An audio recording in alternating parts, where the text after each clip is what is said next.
Hello friends. Hello friends. So today we will be discussing about welding machines. I think we are now nearing to the last few topics of welding.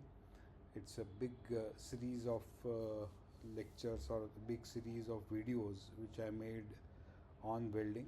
So this is one of the last the episode or the last video on this, and we'll be talking about welding machines.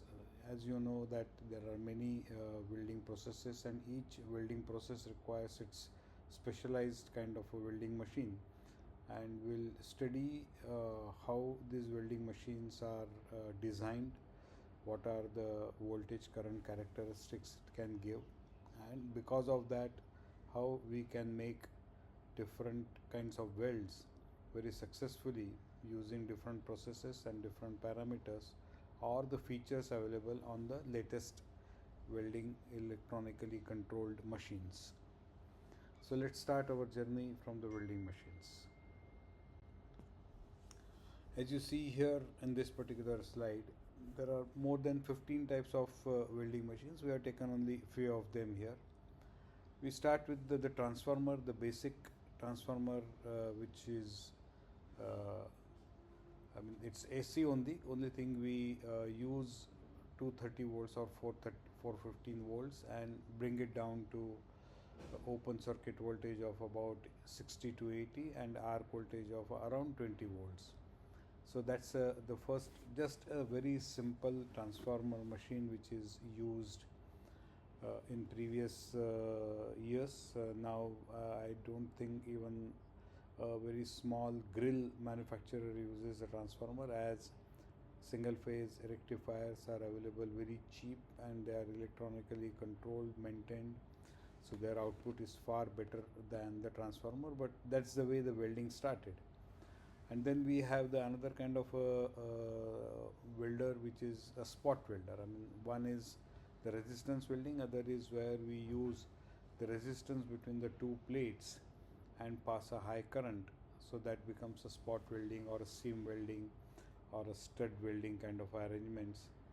And later on, as we found that instead of AC, DC is a better source, we moved from transformer to thyristorized machines. These are once again very simple rectification using diodes or thyristors, and converting three-phase AC into three-phase DC and superimposing that to get better ripple factors. Less ripple factors in welding machine gives a pure DC and gives lots of advantages.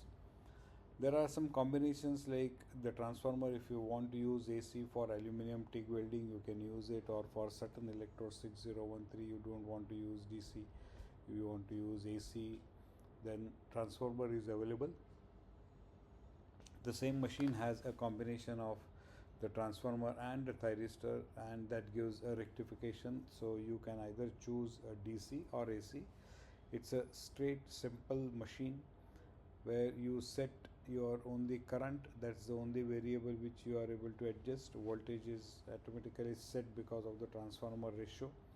The rectifier or the thyristor also has basic step down by transformer, and subsequently it gets rectified, or the AC gets converted to DC.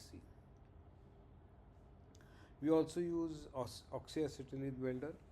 It's not electric, but there you use a fuel and oxygen, and fuel is normally acetylene, but many times we use LPG, CNG and other types of gases also as a fuel.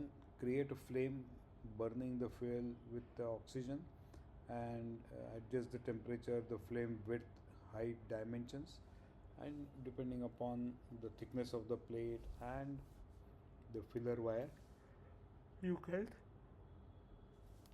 select the type of flame and the intensity of the flame. So from these three basic machines, a series of machines have been developed. Like you see the SMAW machine. Now this is a fully electronic controlled, where you have a possibility to select voltage also. Then we have a classical rectifier which has some remote controls, like you have a remote pendant or you have a remote the foot switch. Depending upon the type of foot switch, you can adjust the current also, or you can start stop the machine. Then came from the stick electrodes to the continuous wire, the MIG welders, the submerged arc welders. Now these processes are different, and therefore we will require a different type of power source, which will study it in the subsequent slides. But what happens is, in continuous wire you need to adjust your arc length automatically, as you will be looking through, or you will be feeding the wire continuously, and very few machines offer the variation in the wire also, and it is difficult also for a welder to really select the wire feed and current separately. As you increase wire feed, current increases, or vice versa. When you increase current, wire feed also increases. So in such cases you require different characteristics between voltage and current, and you try to use as flat voltage characteristics as possible, whereas in the electrode welding or the TIG welding, you try to use drooping, that is, voltage drops uh, substantially as you change your arc length, and accordingly your current gets adjusted and current is maintained almost constant. So variation, while manual welding you still get uniform current, and that's the advantage which we try to really explore out of this kind of welding characteristics. Now, before going to the welding characteristics, let us see how it gets connected. I mean, you know the welding power source. Either you can connect a holder, earthing clamps, various cylinders. Then whenever the most advanced electronic machines are there, they will have a data acquisition. That means what is happening on the voltage and current, and accordingly they will adjust it. You also have a control over the wire feed, and many of these machines in today's automation and robotics world are PC controlled, so that like a CNC machine, it gives the output. So these are the various welding types of various types of welding machines and their usage connections. Just now we saw. Now let's move on to the very important topic of how the welding characteristics gets decided based on the voltage current characteristics, or the voltage current chart or a graph. We'll see it in the next slide. As you see here, there are two types of graphs what we see. First is where the current is almost remaining constant for the variation in the voltage or the arc length, and that's why the machine gives a drooping characteristics. That means the voltage drops as we try to change the current, or we try to, or there is a variation in our arc length. And whereas the other one is where is voltage is almost flat, the open circuit voltage to arc voltage, there is hardly much of a, not much of a difference. Like here the open circuit voltage will be 60 to 80, arc voltage will be about 20-25, and the current within this range of voltage, since it is almost tending to a straight line, it is remaining same. That means a variation in the arc length, the delta V here, the delta A is negligible. But if we go to the other characteristics which is shown here, is where we get a substantial change when there is a variation in the arc length into the current also, and accordingly if the current increases, the wire will melt more.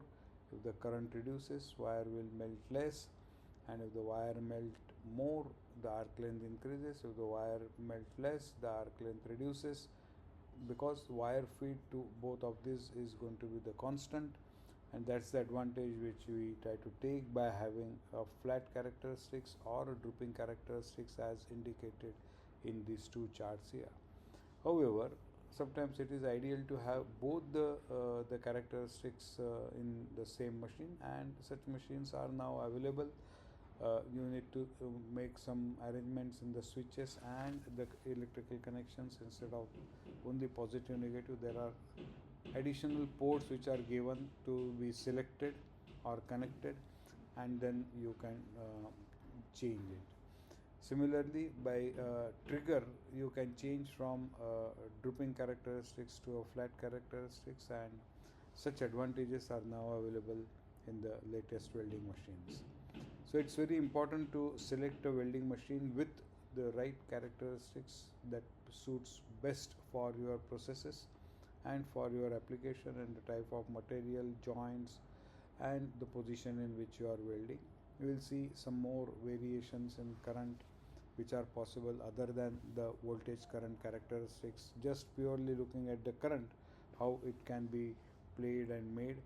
And as you see here in this, the constant current output slope is some jobs requires a steep volt amperage curve, whereas some requires a less steep, and where we take a range of the voltage here is about 27, the amperage set is 125, and depending upon the variation in the characteristics of the machine, as you see here in the drooping characteristics and in the flat characteristics, the variation can be up to 15 amps or to 100 amps, and that is something which helps in either maintaining the constantly fade wire arc length, or electrode where we are going to move the torch holder or the electrode holder downwards as well as forward in the direction of the welding. So let's move to the current characteristics. Now you see here our fundamental AC, the transformer gives output like this: sinusoidal wave, 50% plus, 50% minus, and changes 50 to 60 times in a second. Very fast changeovers. You cannot see it by eye whether it is positive or negative, but it demonstrates onto the welding characteristics. When you put a rectifier, a thyristor, or the latest electronic controls, the sinusoidal wave gets converted to a flat DC, positive and negative here at the bottom, which is not shown in the chart. And that's the way even the generators also in the previous days used to work and directly produce a fat characteristics. However, as you see here in this, the characteristics, even though there is a rectification, that means if I use three such waves, the RYB, red, yellow and blue, and superimpose, and then when it comes from the positive, let's say about 2% of the wave gets rectified and non-rectified, and up down happens, and electronic controls nowadays have rectification which is nearing to almost 100%. 0.2 ripple factor is the best machine so far I have seen, and supposed to be giving almost pure DC. However, even 100% DC rectification is also possible now. So this is one important characteristics of the current. From a sinusoidal wave, we convert that into almost flat DC, or up to 2%. Most of the welding processes accept the ripple factors, and that is easily possible using a very old thyristor or a bridge rectifier technology, or electronically nowadays it is possible to do it even at better than the 0.2% ripple factor. Similarly, what we are using here or converting here is the same 50 or 60 cycles per second. That is the 50 hertz frequency of our electrical systems. But now with the electronic controls, this frequency can be increased, and many times it is very helpful, and you really make the pulses, instead of 1/50th second one pulse is getting completed, or a rectified wave gets corrected or completed, you can make it to 2 kilohertz, 5 kilohertz, 10 kilohertz, whatever frequency your rectification can take it through electronic control is nowadays available, and that helps in really stabilizing and making ripple factors to almost zero. Plus, this higher frequency also helps in improving the arc force, and that is essential when we are doing the root runs or complex runs where root fusion gets difficulty, where you have one side edge preparation, other side vertical. Still it becomes difficult and you can use it. The second advantage with the electronic control is that we are not only able to rectify it, but we are able to modify the sinusoidal pattern to kind of a pattern like what we are seeing it here. It's almost a square wave kind of a pattern what we are getting it, or we can get with little sloping up and down, so that we get good detachment of the weld pool or detachment of a liquid metal from the wire towards the weld pool. Now here the important parameters in this both this kind of pulses is the while the current is pulsing, this is called as a background current, this is called as a peak current or the main current, and between the two the average out depending upon the time of pulse and the time of the background duration gives the mean current. It's not a simple arithmetic average, because duration here is small. You can do exactly reverse. The peak can have a larger duration and the background can have a smaller duration. The whole idea is that the type of material, type of wire, type of process you are using it, we want during each of this pulse one droplet of liquid metal to get detached from the wire and get transferred onto the weld metal. That gives the best welding without spatter, with complete fusion, and the kind of a homogeneity it creates because of the vibrations, or because of the the lamellarity of the weld is destroyed, and you create a very small turbulence, and that turbulence helps in maintaining and retaining the chemistry and avoid segregations if there are alloys which has a higher segregation tendency. Plus the fusion becomes very good. So in the this slide we saw how from a sinusoidal simple wave to a rectified DC current to a square wave or little sloping wave, and adjustable peak current, peak time, background current, background time, and ensuring that we select the frequency in such a way that for every pulse we get one droplet, and the size of the droplet can also be controlled. It can be as small as possible, so that it will become almost like the continuous flow rather than the discrete flow.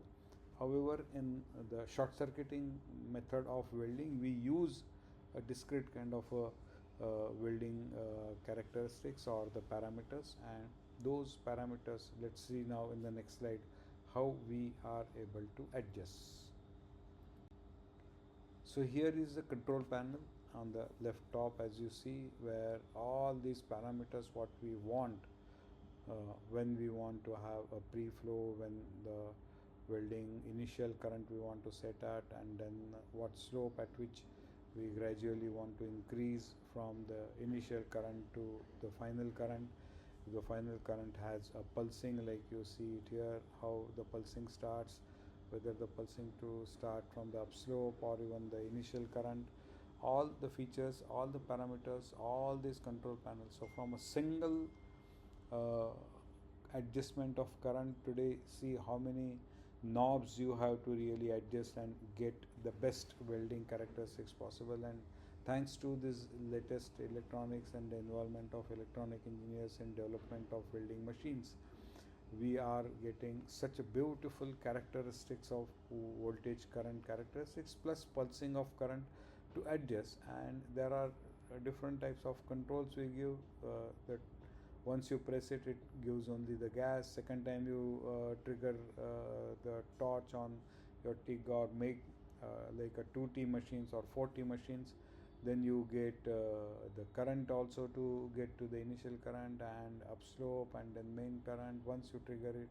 the downslope starts. Another time you trigger it, the current stops and the pre-flow or the post-flow continues till the time the welding requires to be shielded.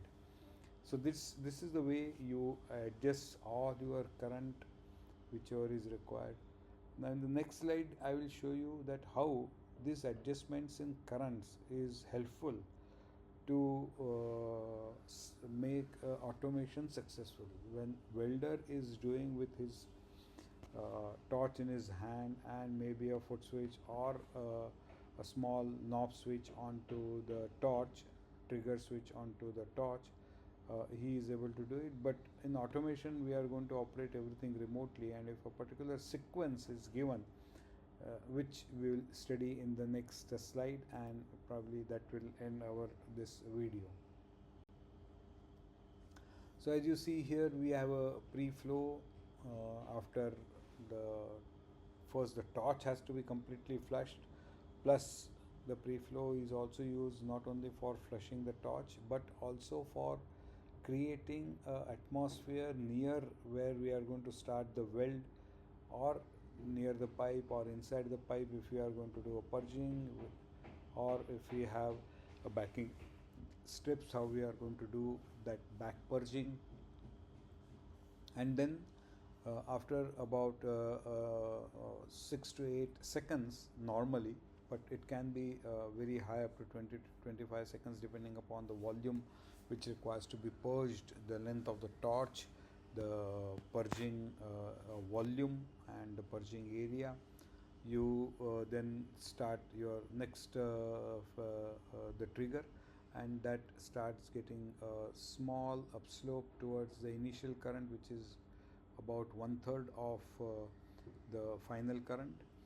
And at this stage you check whether all the systems are working well. It's a very small current, doesn't damage the material, and at that stage you actually start your the rotation. That means the movement between the torch and the job, either the job rotates or the torch starts moving, or if it is your orbital welding, the torch inside the tube will start rotating, or the tube will start rotating. And then after stabilizing for another 2-3 seconds, you start the second upslope, which is going to take us to the final current. As we saw in the earlier slide, either we start pulsing right from the zero current itself, or we will start pulsing once we reach to the final value, and then the pulsing starts, continues to the required rotation. And this is the point where actually for a circular seams our 0 point starts. The zero is not here or not here. So don't make a mistake that just because the job has started rotating here, our zero has come. For the calculation of overlap, the zero starts at this point when you reach the full current or start pulsing at the full current. Then you go to 360 degrees. Now your actual the overlap will start, that is 7 to 8 degrees of overlap at the same current, the full current.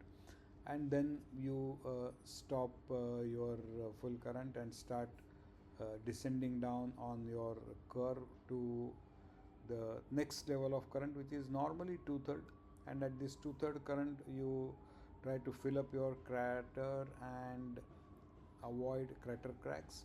At this point, when this 2-3 seconds of 2/3 current is stabilized and the craters are filled up, you will then stop your rotation or the movement between the torch and the job. The downslope starts further, comes to zero. This is the point where your post flow is going to start. And since we had the two options, either to start the motion at this point where the downslope is starting, or we can stop the motion at this point where the pre-flow or post-flow is going to start. But for sensitive alloys like titanium and aluminum, it is good to stop motion here, so that you will get purging or the argon atmosphere continuously, or the CO2 atmosphere continuously across the weld or near the crater, and you don't have the oxidation of those areas. And this is the way you continuously move it, and this all the possibilities are explored. For every run you make a separate program, right from root run to the fill up runs and to the cover up passes, and accordingly you are getting for every run, every pass, a different characteristics what you desire between voltage, current, upslope, downslope, pulsing, non-pulsing, frequency, high frequency, low frequency, and you achieve the best weld.